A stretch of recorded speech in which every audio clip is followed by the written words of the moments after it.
सबसे पहले तो भैया आपको अग्रिम बहुत बहुत शुभकामनाएं कि आपने पृथ्वी पर विधानसभा दोबारा चुनी गई है अब सरकार द्वारा, पार्टी ने आपको टिकट दो है। तो सबसे पहले तो हम ये जानना चाहें कि आपके यहाँ की जो खास विशेष मुद्दा है, किन मुद्दन पे आप चुनाव लड़ रहे हैं? सबसे पहले तो आपको धन्यवाद, आपने शुभकामनाएं दी। और दूसरी दूसरी शुभकामनाएं आपको और इतने ग्रामीणवासी जितने सब खड़े उन सबको शुभकामनाएं आए भाई दिवाली की। और भगवान करे दिवाली अब की भी ऐसी आए कि बस सत्य की जीत हो और असत्य बिल्कुल निपट जाए। ठीक है। दूसरा मुद्दा आपने बताए तो मुद्दा बहुत सारे हैं। सबसे पहले तो हम बताऊँ कि चूँकि सरकार 18 साल से भारतीय जनता पार्टी की है, तो सबसे बड़ा मुद्दा अगर कोनो है और किसान साथियों के बीच में है, वो है महंगाई का मुद्दा। क्योंकि महंगाई इसलिए हम कह रहे हैं कि भाई हाल ही हाल में जो हमारे किसान जैसे ठाणे सब किसान ही हैं और इनको बेचारन को जब टमाटर बेचने आऊँ तो बिकत नहीं है 10 को, और जब बेचारन को सेठन से खरीदने आओ तो 250 रुपये किलो बिक गए। अब की बेर प्याज जब इन्हें बेचने आओ तो 10 की नहीं बिकत, और अब की बेर खरीदवे की बेर आ रही तो 80-80 रुपये किलो प्याज बिक रही। डीएपी की बोरी ने बताई दी 1800 रुपये की बिक रही। पेट्रोल जब 50 को हतो तब तो बहुत चिल्ला उठे कि अब की बार मोदी सरकार बहुत हुई महंगाई की मार। अब जब 100 को पेट्रोल है तो महंगाई भाजपा को दिखा नहीं रही। सिलेंडर जब 300 का हतो तो इनकी बड़ी बड़ी नेत्री संसद के बारे में नृत्य करत थी। अब जब सिलेंडर बीच में 1200 को बिको तो अब इन्हें महंगाई नहीं दिखा रही। तो इसे महंगाई बहुत बड़ा मुद्दा है। भ्रष्टाचार बहुत बड़ा मुद्दा है, क्योंकि आज सबसे बड़ी समस्या पूरे बुंदेलखंड का अगर नाव आउत तो होत पलायन की, कि लोगों के पास रोजगार नहीं है। तो इस दिशा में 18 साल से शिवराज सिंह मुख्यमंत्री हैं, लेकिन आज भी वे कांग्रेस पार्टी को कोसत तो हैं, लेकिन आज भी जो मास्टर बने दिखा रहे हैं वे कांग्रेस पार्टी की देन है। उसके अलावा भाजपा ने कोनो रोजगार नहीं दो, केवल बातें करी। बड़े बड़े पोस्टर देख लो, कागज़ देख लो, अखबार देख लो, तो आपको लगे कि भाजपा ने बहुत विकास करो, लेकिन ज़मीन पे देखो तो गरीब आदमी उतई के उतई है, उन्हें कोनो लाभ नहीं है, ना रोजगार में लाभ है। घोटाले इतने ज़्यादा हो गए कि कोई सुनवाई नहीं है। भ्रष्टाचार ऐसा हो कि तिराए चौराहे पे जाओ तो चेकिंग के नाम पे 500-500 हज़ार रुपये वसूले गए। इतई जितने अपन खड़े इतई से पास में बीच में निरंतर 2 वर्ष जब से उपचुनाव भाव आदमी गरीब आदमी परेशान है। ऊपर बेचारे पे शराब के उल्टे सीधे केस। अब तक आधी बोतल को उन्होंने दारू धरी, उन्हें पता 50 लीटर को केस बना दो। तो इस तरीक़ा से गरीब आदमी के साथ प्रताड़ना करी गई, जो जनता भूल नहीं सकत।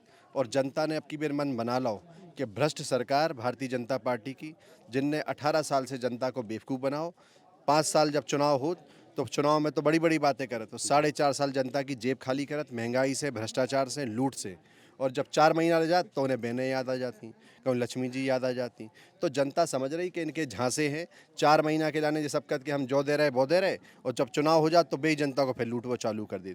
इसे जनता बहकावे में नहीं आएगी। जनता ने मन बना लिया है कि भ्रष्ट भारतीय जनता पार्टी को इस बार घर बैठाएंगे, और जो गरीबों की हितैषी है, मध्यम वर्गीय की हितैषी है कांग्रेस पार्टी, जिसने हमेशा काम किया, उसको इस बार जिता के भेजेंगे। जैसे कि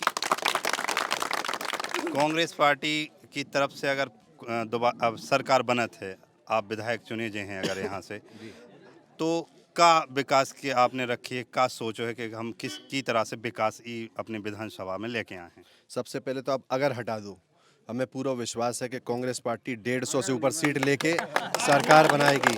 और हमें पूरा विश्वास है कि नितिन सिंह राठौर के साथ जो खड़ा हुआ है, पूरी विधानसभा के बुजुर्ग नौजवान माताएं बहनें, वो नितिन सिंह राठौर का परिवार है, नितिन सिंह राठौर का घर है। और वो इसलिए है कि नितिन सिंह राठौर, आज हम जखौरा से नहीं आए या उत्तर प्रदेश से नहीं आए, नितिन सिंह राठौर के दद्दा इतनी जनपद सदस्य थे, जनता की सेवा में थे। नितिन सिंह राठौर के पिता 5 बार विधायक रहे, 1 बार मंत्री रहे। लेकिन इतने लोग खड़े हैं और तमाम क्षेत्र के लोग हैं, एक आदमी भी बता दे कि उन्होंने कभी अपने जीवन में किसी विरोधी का भी नुकसान किया हो। मुझे नहीं लगता। ये हमारे साथ ये दादा खड़े मोती कुशवाहा जी, ये पहले विरोध में ही रहे, इस बार साथ में हैं। बताएं आपका कभी नुकसान किया हो? आप नहीं विरोध में किया, रहे? कभी नहीं किया हमारे उससे। साथ हमारे अध्यक्ष हैं इस वक्त कैलाश मिश्रा जी, जो कार्यवाहक अध्यक्ष हैं। आप भी पहले भाजपा में थे, कांग्रेस में हैं। आप बताओ कभी नुकसान किया हो? इतना विरोध रहा सब चीजें? कभी विरोध नहीं आया, लेकिन आज की राजनीति, आज का विधायक बदले की भावना करता है और जातिवाद पर उभर गई, और दूसरी जातों को अनावश्यक परेशान करता है, प्रकरण फर्जी बनवाता है, पुलिस का दबाव डालता है, गुंडागर्दी और भय पूरे क्षेत्र में व्याप्त है। उस भय को मिटाने के लिए कांग्रेस ने ठाना है कि अब की बार भाजपा को उखाड़ के फेंकना, कांग्रेस को लाना। कल हमारी बात हो रही थी, कल हमारी बात हो रही थी तो बोल रहे पहले कांग्रेस सरकार में खूब सारे भ्रष्टाचारी भाई वो बहुत सारी गुंडाई भई है। भाई देखो, जिसके पास कुछ नहीं उसके पास बातें हैं, अब बातें करते जाएं। जैसे वो आरोप लगाते हैं कि वो हरगोविंद कुशवाहा जी के साथ मारपीट की गई, एक आरोप वो लगाते हैं। अब हरगोविंद कुशवाहा जी के संगे जी ने मारपीट करी थी, वो तो उनको सबसे खास आदमी है, शेर सिंह परमार नाम है, उन्हीं के संगे घूम रहा हो, सरपंच है 12 बुजुर्ग को। तो फिर किस बात की बात है?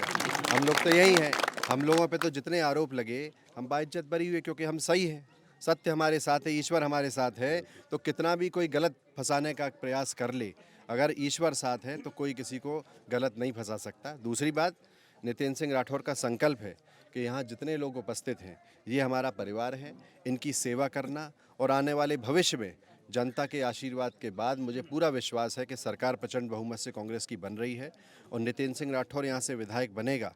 तो मुझे कहने में कोई हिचक नहीं है कि यहाँ के एक एक बुजुर्ग, माताएं, बहनें, नौजवान विधायक बनेंगे और हम सब मिलकर इस क्षेत्र की उन्नति, प्रगति और विकास के लिए काम करेंगे। और साथ ही साथ जो पिछले 2 वर्षों से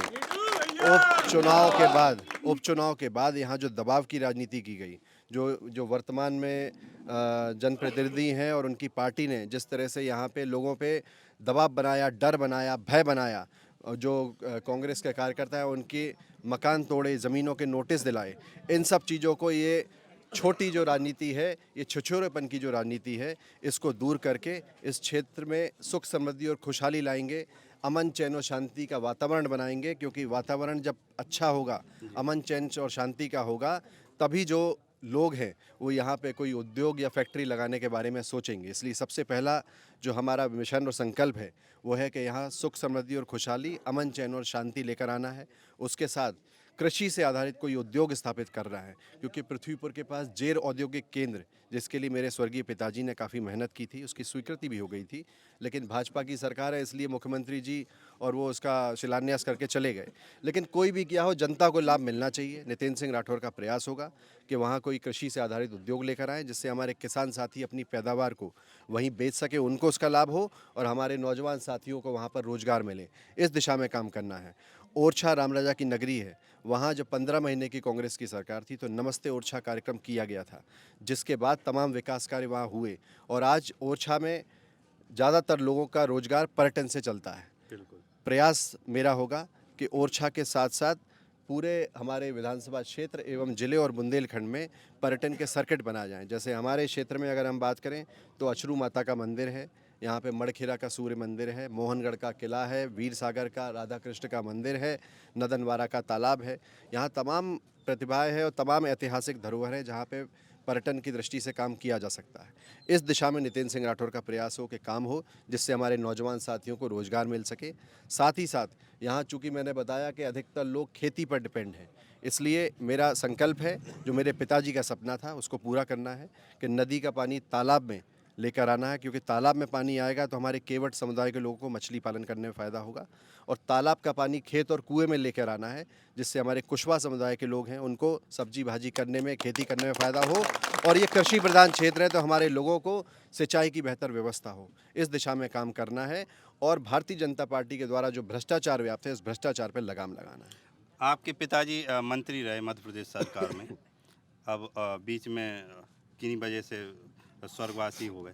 उनके कोई सपने रहे आपके माध्यम से, या आपके बीच में कोई चर्चाएं रही जो सपने वो सोचे हथे उनने, अब वे बीच में अधूरे रह गए हैं, अब आपने सोची हो कि बे अगर हम विधायक बन गए हैं तो वे सपने पूरे करें हैं हम? देखो, बहुत कछु काम तो वे खुद ही कर गए। जैसे सबसे बड़ा उनको सपना हतो कि लोग हमेशा मांग करते कि बेतवा जामनी के पुल हो जाए, ऊ के लाने उनने मेहनत करी, और वॉलीबॉल टूर्नामेंट हम उनको एक हो उतहीं से ऊ की घोषणा भई थी सबसे पहला। और जो वॉलीबॉल टूर्नामेंट वो है जो वर्तमान विधायक ने अब की बेर द्वेषपूर्ण राजनीति के कारण होन नहीं दो जब रही, जबकि वो वॉलीबॉल टूर्नामेंट से हमें कोनो लाभ नहीं रहा। ये टूर्नामेंट पूरे क्षेत्र, पूरे बुंदेलखंड से जुड़ा हुआ है, लोगों की प्रतिष्ठा का टूर्नामेंट रहता है। इसको उन्होंने नहीं होने दिया, उनकी खुशी इसी में थी। लेकिन उस टूर्नामेंट के माध्यम से बेतवा जामनी के पुल की घोषणा भई थी, और तमाम विकास कार्य की घोषणाएं वही टूर्नामेंट से भई। तो हमारा कहवो है कि उनका ये सपना था वो एक पूर्ण हो चुका है। बाकी मैंने अभी इससे पहले आपको बताया कि लोगों को रोजगार मिले, इसके लिए हम प्रयासरत हैं। पर्यटन के माध्यम से, कृषि आधारित उद्योग के माध्यम से, हमारे किसान साथियों को सिंचाई की व्यवस्था हो, इसके लिए नदी का पानी, तालाब, तालाब का पानी खेत कुएं में लेकर आना, ये योजना है। उसके साथ साथ हमारे क्षेत्र में अब पहले जब पिताजी पहली बार बने तो 80% क्षेत्र में सड़कें थी ही नहीं, स्कूल नहीं थे, अस्पताल नहीं थे। काफ़ी जगह वो अपना काम कर गए। अब उनके बेटे का काम है कि उसको आगे बढ़ाना। अब जो हर पंचायतों में स्कूल खुल गए, हमारी कोशिश होगी हर गांव में स्कूल खुले, अस्पताल रहें, पास पास में अस्पताल रहें, जिससे स्वास्थ्य की बेहतर व्यवस्थाएं हो सकें, और जो जिला स्तर पे या तहसील स्तर पे अस्पताल हैं उनमें और बेहतर स्वास्थ्य की व्यवस्थाएं हों। इस दिशा में काम करना है।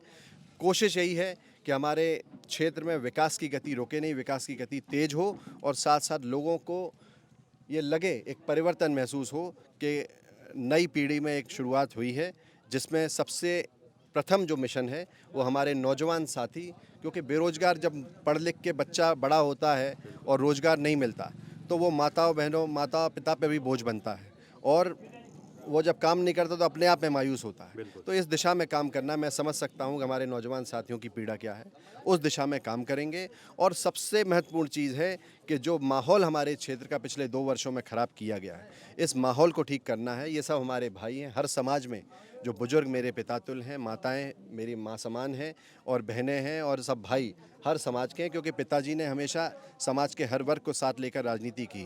नितिन सिंह राठौर समाज के हर वर्ग को साथ लेकर राजनीति करेगा, और बुजुर्गों के सम्मान में कोई कमी नहीं आने देगा, माताओं बहनों के सम्मान में कोई कमी नहीं आने देगा, नौजवानों को भरपूर स्नेह देगा, और साथ ही साथ दिन हो या रात हो एक ही संकल्प है कि हमारी जनता की सेवा, उसमें अगर खून का कतरा भी बहाना पड़े तो नितिन सिंह राठौर पीछे नहीं हटे।